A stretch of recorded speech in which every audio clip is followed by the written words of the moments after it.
Olá! Sejam todos bem-vindos, porque hoje estamos aqui para mais uma estreia no canal.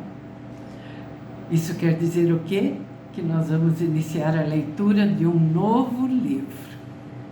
Nós terminamos de ler o primeiro volume de uma série de 5 sobre a vida de Ramsés, o faraó do Egito.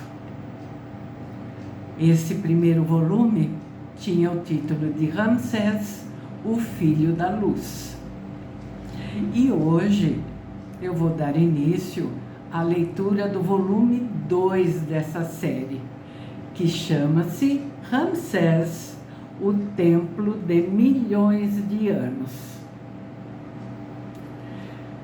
Quem chegou aqui hoje, caiu aqui no canal, deu uma estreia, mas seria interessante que você procurasse aí na playlist esse primeiro volume, para você ter a sequência certinha da história. Agora, quem já está acompanhando e já concluiu a leitura do volume 1, vamos continuar aqui com a história do Ramsés, que é uma história emocionante. Como a gente já conhece o livro, já conhece o autor, que é o Christian Jacques, pela leitura do volume 1, já vimos inclusive a leitura das orelhas, da contracapa, já coloquei lá na comunidade os 2 mapas que constam aqui também neste volume.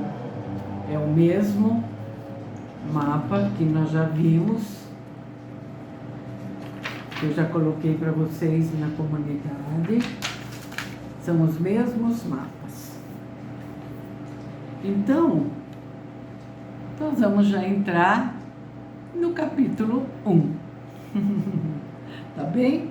A gente combinou aqui no canal, para as leituras não ficarem muito longas, ler um capítulo por vez. Então hoje eu vou ler para vocês o capítulo 1, que na verdade é bem curtinho. Vamos lá? Capítulo 1 do volume 2, Ramsés, o Templo de Milhões de Anos. Uma história romanceada de Christian Jacques, que foi editada pela editora Bertrand Brasil.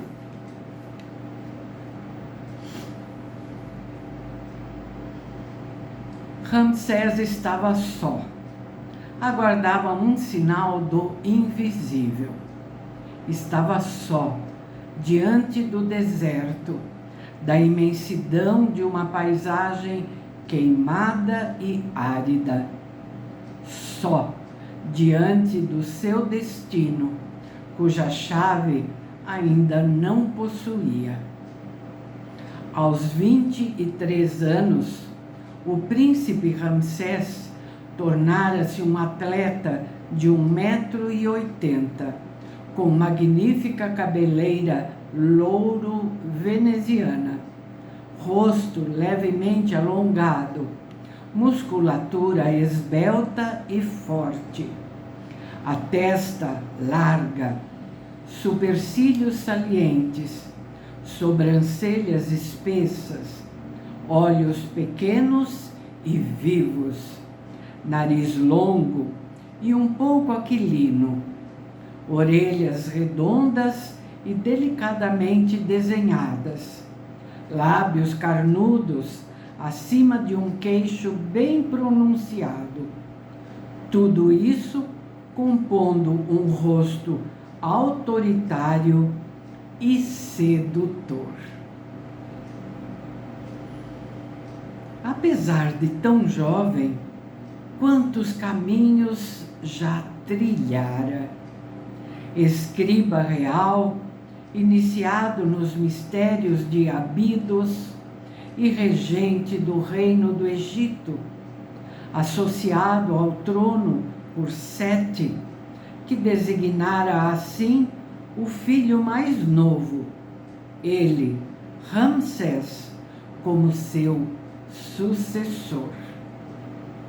Mas Sete, o magnífico faraó, o soberano insubstituível, que mantivera o seu país feliz, próspero e em paz, morrera após 15 anos de um reinado excepcional. 15 anos que passaram velozes como o voo de um íbis no crepúsculo de um dia de verão. Sem que o filho percebesse, Sete, o pai distante, temível e exigente, formara-o pouco a pouco para o exercício do poder, impondo-lhe múltiplas provas, a primeira das quais o encontro com um touro selvagem, o senhor do poder. O adolescente tivera a coragem de enfrentá-lo, mas não a capacidade de vencê-lo. Sem a intervenção de Sete, o furioso animal teria dilacerado Ramsés com seus chifres. Gravara-se naquele momento em seu coração o primeiro dever de um faraó: proteger os fracos do subjugo dos fortes. O segredo do verdadeiro poder estava no rei, e somente no rei, seu único detentor. Pela magia da experiência, fora-o comunicado a Ramsés, etapa por etapa, sem lhe revelar seu plano. Com o passar dos anos, o filho aproximara-se do pai.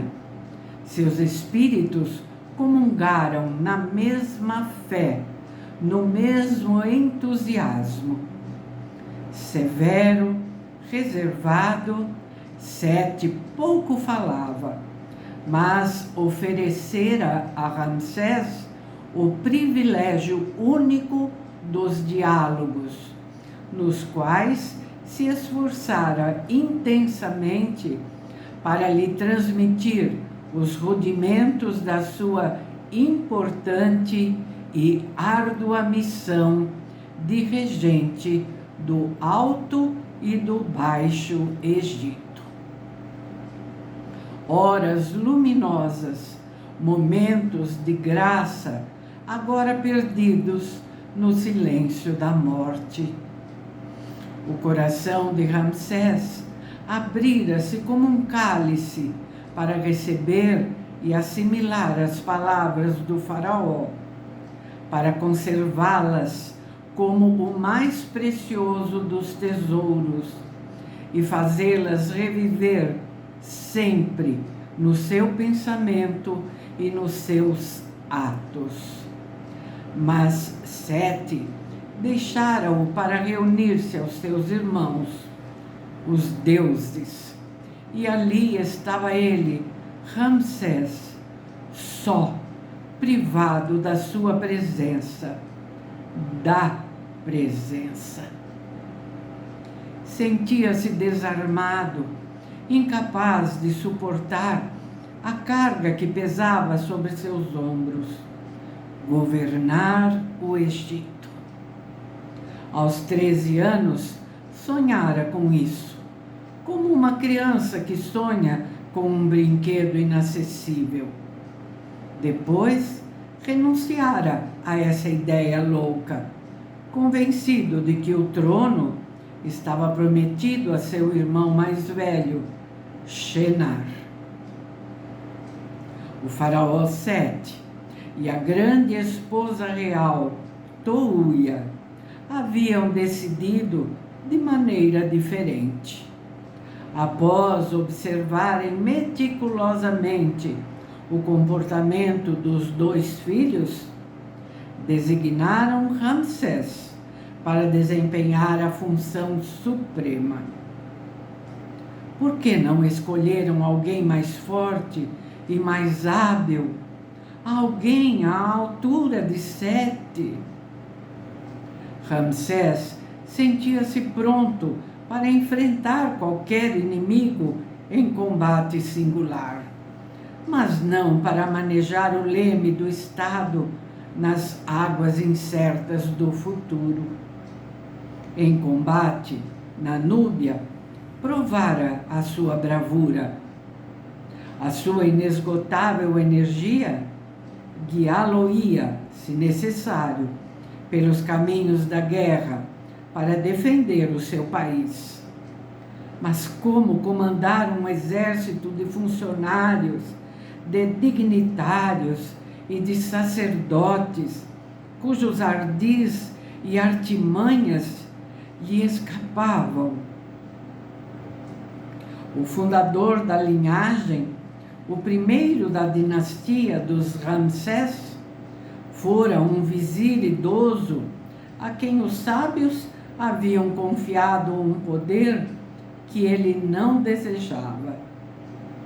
Próximo da coroação, seu sucessor, Sete, já estava bastante amadurecido e experiente.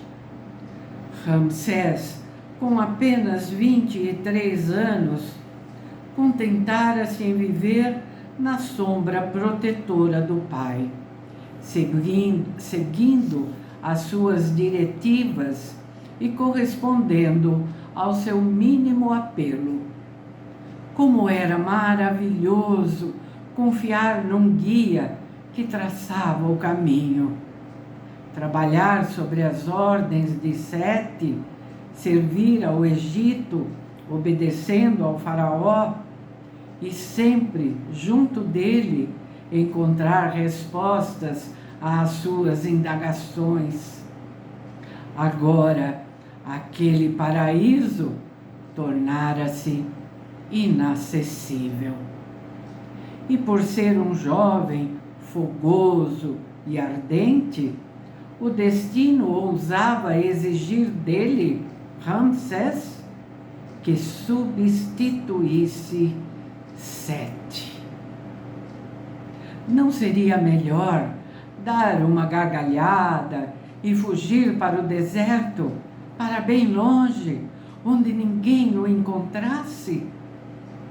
É óbvio que podia contar com seus aliados, a mãe Touia, sua fiel e exigente cúmplice, a esposa Nefertari, tão bela e tão meiga, e os amigos de infância, Moisés, o hebreu, construtor nos estaleiros reais, Acha, o diplomata, Setal, o encantador de serpentes, e por fim, seu secretário particular, Ameni, cuja vida estava intimamente ligada à de Ramsés. O clã dos inimigos não seria mais poderoso? Shenar nunca desistiria e muito menos renunciaria ao intuito de apoderar-se do trono. Que escusas alianças não teria proposto para impedir o irmão de reinar? Se naquele momento Shenar aparecesse na sua frente, Ramsés não lhe teria oposto qualquer resistência, já que desejava tanto a dupla coroa, que ficasse com ela. Mas teria ele o direito de trair o pai, renunciando à tarefa que lhe confiara? Teria sido tão simples pensar que Sete se enganara, ou poderia mesmo ter mudado de opinião. Não, Ramsés não mentiria para si próprio. Seu destino dependia da resposta do invisível. E era ali, no deserto, no coração daquela terra vermelha, dona de uma energia perigosa, que a obteria, com toda certeza. Sentado na posição de escriba, com o olhar perdido no céu, Ramsés esperava. Um faraó tinha que ser um homem do deserto, inebriado de solidão e grandeza reais. O fogo oculto nas pedras e na areia tanto lhe alimentava a alma como a destruía. Competia ao fogo tomar a sua decisão. O sol aproximava-se do zênite e o vento acalmou. Uma gazela saltava de duna em duna. Um perigo a ameaçava. De repente, um vulto surgiu do nada. Era um enorme leão, com quase 4 metros de comprimento e pesando mais de 300 quilos. A juba, flamejante, de cor clara, concedia-lhe o aspecto de um guerreiro triunfante, cujo corpo musculoso, castanho escuro, deslocava-se com incrível agilidade. Quando percebeu Ramsés, emitiu um rugido formidável, ouvido pelo menos uns 15 quilômetros ao redor. Ainda com as mandíbulas escancaradas, mostrando as terríveis presas e as garras afiadas, a fera fixou a sua presa. O filho de Sete não tinha qualquer chance de escapar. O leão aproximou-se com passos furtivos e imobilizou-se a alguns metros do jovem regente, que distinguiu-lhe os olhos dourados. A seguir, desafiaram-se mutuamente durante longos segundos. Com a cauda, o animal enxotou uma mosca. De repente, enervado, avançou de novo. Ramsés ergueu-se, com olhos fixos nos do leão. É você, matador? É realmente você a quem eu salvei da morte certa? Que sorte você está me reservando! Esquecendo o perigo, Ramsés recordou o leãozinho agonizante numa moita da savana da Núbia. Mordido por uma serpente, demonstrara uma incrível resistência até ser curado pelos remédios de Cetal e se tornar uma fera colossal. Pela primeira vez, Matador fugira do cercado onde sempre ficava, na ausência de Ramsés. A natureza do felino se revelaria a ponto de torná-lo feroz e implacável para com aquele que sempre considerara como o seu dono. Decida-se, matador, ou você se torna meu aliado para toda a vida, ou me mata agora.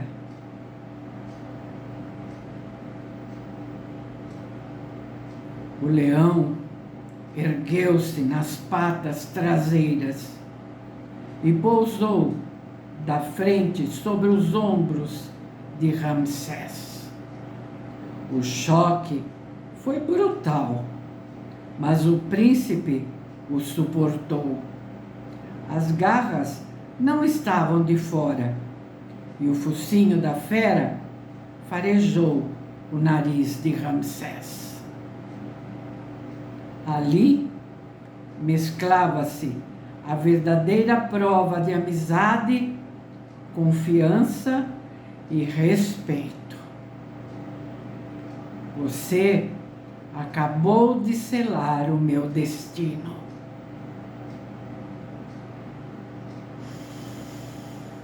A partir dali, aquele a quem Sete designara como o filho da luz não tinha mais escolha. Lutaria como um leão.